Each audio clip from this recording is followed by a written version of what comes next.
외로움. 이거 그냥 개인적인 감정 문제라고 생각하시죠? 그런데 만약 이게 사실은 우리 대한민국 사회 전체가 어마어마한 비용을 치르고 있는 아주 거대한 위기의 문제라면 어떨까요? 그래서 오늘 이 고립과 단절이라는 사회적 위기가 대체 뭔지, 그 비용이 얼마나 되는지 한번 제대로 파헤쳐 보겠습니다. 자, 이 숫자부터 한번 보시죠. 7조 5천억 원. 이게 대체 무슨 돈일까요? 놀라지 마세요. 이게 뭐냐면요. 우리나라에서 고립되거나 은둔하는 청년들 때문에 한 해에 발생하는 사회적 비용입니다. 그러니까 이 친구들이 세금을 못 내고 교육 기회를 놓치고 또 결혼이나 출산 같은 걸 포기하게 되면서 우리 사회가 고스란히 떠안게 되는 경제적 손실액인 거죠. 이 숫자는요, 한 사람의 고통이 그냥 거기서 끝나는 게 아니라 우리 사회 전체에 얼마나 아픈 상처가 되는지를 아주 차갑게 보여주는 증거입니다. 자, 그럼 우리가 계속 얘기할 고립, 은둔, 고독, 이런 말들 정확히 무슨 뜻일까요? 이건 말 그대로 다른 사람이랑 교류가 거의 없이 오랫동안 자기만의 공간에 갇혀 지내는 거예요. 그러다 보면 일상생활을 하는 능력 자체가 뚝 떨어지게 되는 거죠. 그러니까 이게 단순히 외롭다 하는 수준이 아니고요. 사회적인 관계라는 끈이 아예 톡 하고 끊어져 버린 상태, 바로 그걸 의미하는 겁니다. 이 고립이라는 게요, 청년들만의 문제, 아니면 노인들만의 문제, 이런 게 아니에요. 우리가 살아가는 모든 순간, 그러니까 청소년기부터 노년기까지 정말 각기 다른 이유로, 다른 모습으로 나타나거든요. 자, 그럼 그 시작점부터 한번 같이 따라가 볼까요? 먼저 청소년기부터 보죠. 이 시기에 고립되는 가장 큰 이유, 뭘까요? 바로 친구 문제예요. 무려 65.5%가 이것 때문에 힘들다고 해요. 그리고 바로 다음이 예상하셨겠지만 학업 스트레스입니다. 이게 48.1%고요. 결국 생각해보면 학교라는 그 작은 사회 안에서 친구랑 잘 지내야 한다는 압박, 성적 잘 받아야 한다는 압박, 이 두 가지가 우리 아이들을 세상과 단절시키는 보이지 않는 벽을 만들고 있는 겁니다. 자, 그럼 이제 청년기로 가볼까요? 여기서는 상황이 확 달라집니다. 이제는요, 취업이 가장 큰 벽이 되는 거예요.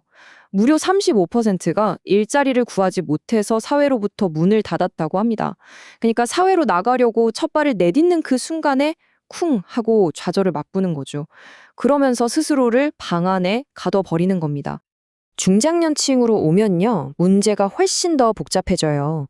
보시면 직장에서의 어려움이 23.6%, 또 가족 간의 갈등이 21.8%, 그리고 우울증 같은 마음의 병이 20.9%. 어때요? 수치가 거의 비슷비슷하죠? 이게 뭘 의미하냐면요. 이 시기에는 직장, 가정, 그리고 나 자신, 이 세 개의 기둥이 한꺼번에 와르르 무너지면서 정말 깊은 고립의 늪으로 빠져버리는 경우가 많다는 뜻입니다. 그리고 이렇게 평생에 걸쳐서 이어진 고립의 끝에는 정말 비극적인 종착역이 기다리고 있습니다.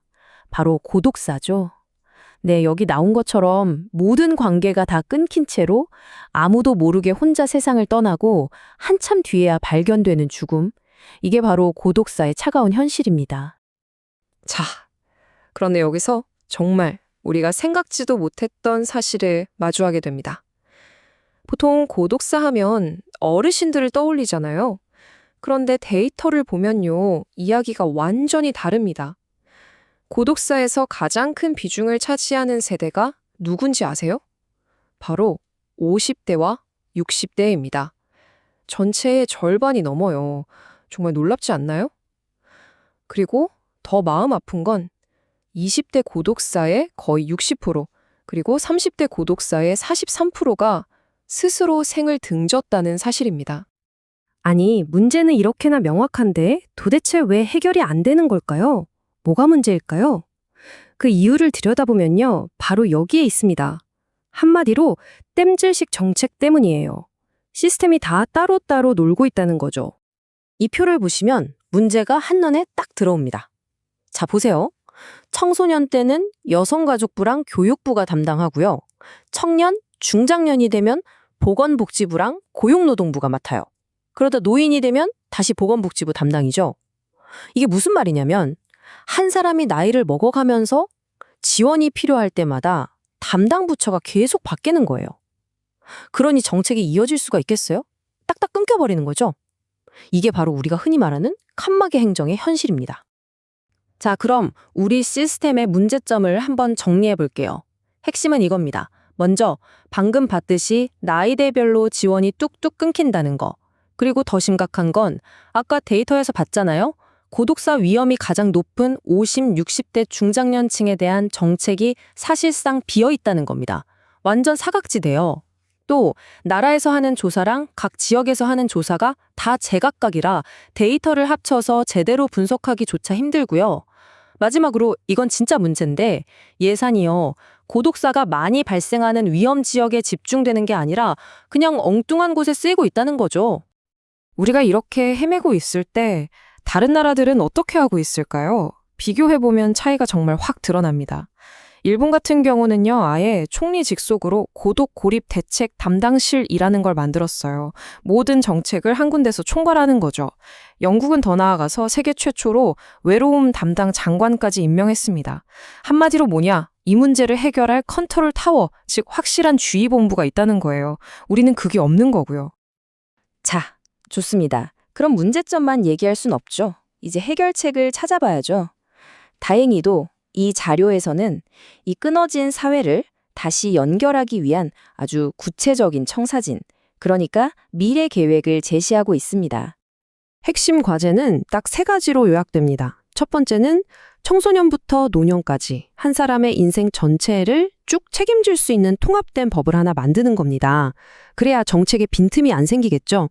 두 번째는 여러 부처가 손발을 맞출 수 있도록 공동 매뉴얼을 만들고 또 우리 주변의 이웃이나 가게 같은 민간 영역과도 협력해서 도움이 필요한 사람을 빨리 찾아내는 시스템을 갖추는 거예요. 그리고 마지막 3번째, 조사를 제대로 표준화해서 정확한 데이터를 만들고 그 결과를 바탕으로 이 정책은 효과가 있구나 하는 곳에 예산을 팍팍 밀어주는 겁니다. 자, 그럼 이 3가지 과제를 통해서 우리가 최종적으로 만들어야 할 건 뭘까요? 바로 이겁니다. 관계 인프라. 이 단어 꼭 기억해 두시면 좋을 것 같아요. 이게 뭐냐면요. 우리가 도로를 깔고 통신망을 설치하는 것처럼 사람과 사람 사이의 관계 자체를 우리 사회의 필수적인 인프라로 만들자는 아주 중요한 생각입니다. 결국 모든 이야기는 이 질문 하나로 모아집니다. 우리는 어떻게 하면 사람 사이의 따뜻한 연결을 위한 이 관계 인프라를 만들 수 있을까요? 이 질문에 대한 답은요. 단순히 어떤 정부 부처의 보고서 안에만 있지는 않을 겁니다. 어쩌면 그 답은 바로 지금 이 이야기를 듣고 계신 여러분과 우리 모두가 함께 찾아가야 할 숙제이자 우리가 만들어갈 미래의 모습 그 자체일지도 모릅니다.